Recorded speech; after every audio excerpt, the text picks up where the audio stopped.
seriously, get in here so that you can see what's up. Ethan, I need you to get some decent pictures and like get that in on the video. Is that thing taping? Mm-hmm. Is it? Okay. I need you to cut these grooves, and I need you to see that those grooves get cut in this stretcher directly above where you have a bottom stretcher. Okay, that's important for how the grain's gonna move. Your top, when you attach your top, it's gonna expand and contract, and it's gonna actually grow in width more than what it's gonna grow in length. So because of the distance of your grains, or the direction of your grains, you want these slots that I'm about to show you that we're gonna machine, they need to be over top of where your two bottom stretchers are. Am I clear? Understand? Okay. This thing is called a biscuit joiner. As it was just noticed, it looks a lot like a 4.5 inch grinder, okay? But it's got this whole like goofy deal on it. And what that is it's nothing more, it's kind of like, well, it's like a 4.5 inch angle grinder, but it's got a blade on it, almost like a skill saw, okay? So this is a spring-loaded, like retractable, in essence, it's like the guard, but what happens is that actually feeds into your piece and makes your cut. I put a couple here, I'm gonna do another one over here to kind of show you what I'm talking, so that you can kind of see it. The first step before you get, like once you're to this point, that point right there, now you're gonna machine these little grooves. And the switch is on the side. The switch is a little bit backwards, which is like every machine that you ever run. You kind of got to get acquainted with it. This one, the switch, it's kind of like a rocker switch, but it's not really a rocker switch. It pushes back and in, that turns it on. If you bump the front side, it turns it off, okay? You notice that it runs, momentum keeps it going a little bit extra, so you gotta be sure to not just set it down or do anything funky with it. So, when you look here, there's nothing. You hold it flat, you don't want it to tip down or tip up.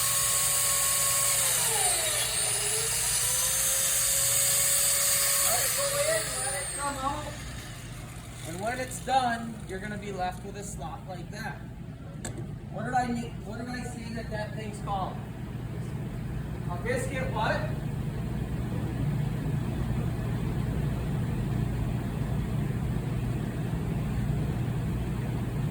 What? It's a biscuit joiner, okay? Also referred to as a biscuit cutter. Sometimes. These are biscuits.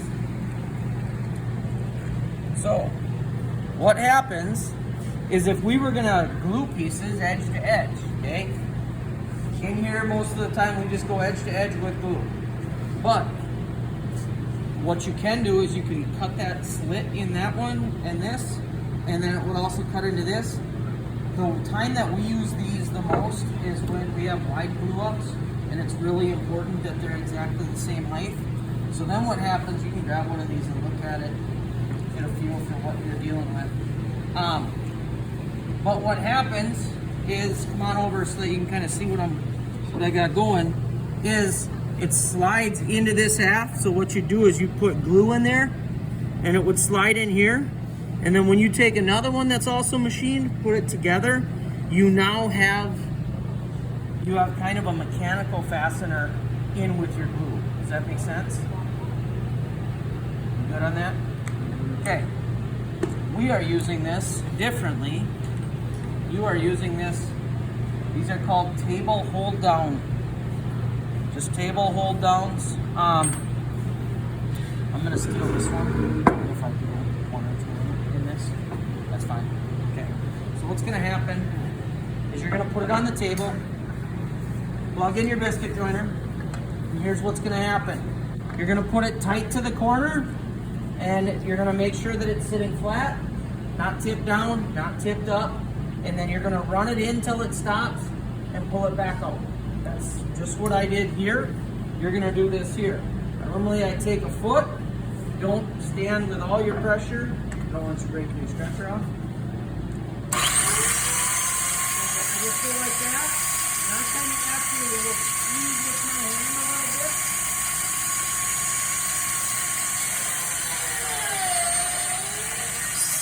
Just like that. And then you would do another one over here. Okay? Make sense? I'm going to put this up here.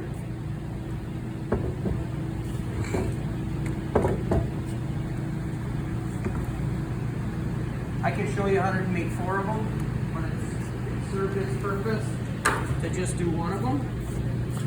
Can you get that camera right down here pointing upwards? You guys get over here so that you guys can see. Here's what's going to happen. Your top's going to go on like that. I'm trying to do this without blocking the camera, but if you guys in the back get where you can see. Can you see my finger up here? Okay. So then, when it's there, then we'll actually do this upside down, and I can show you. That probably get over here. That might make better sense. So what we're gonna do is we're actually gonna lay out where these edges are gonna be, and then there's gonna be one of these in each of your 4 corners. And then there are little screws. That screw is going to go in that hole, and you're going to have 4 of these, 1 in each corner. Okay, I told you a little bit earlier.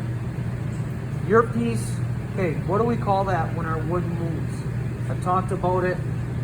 When our wood moves with the humidity and stuff, what do we call that?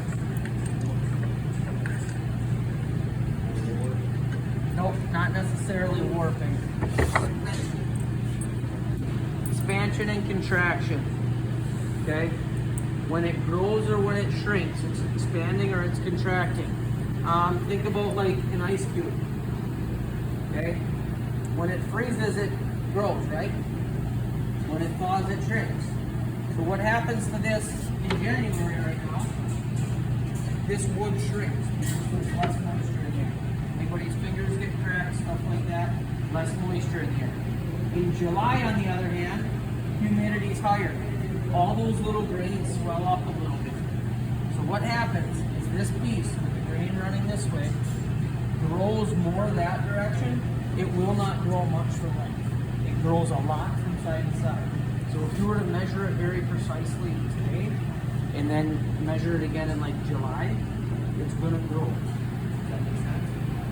It's going to expand and contract.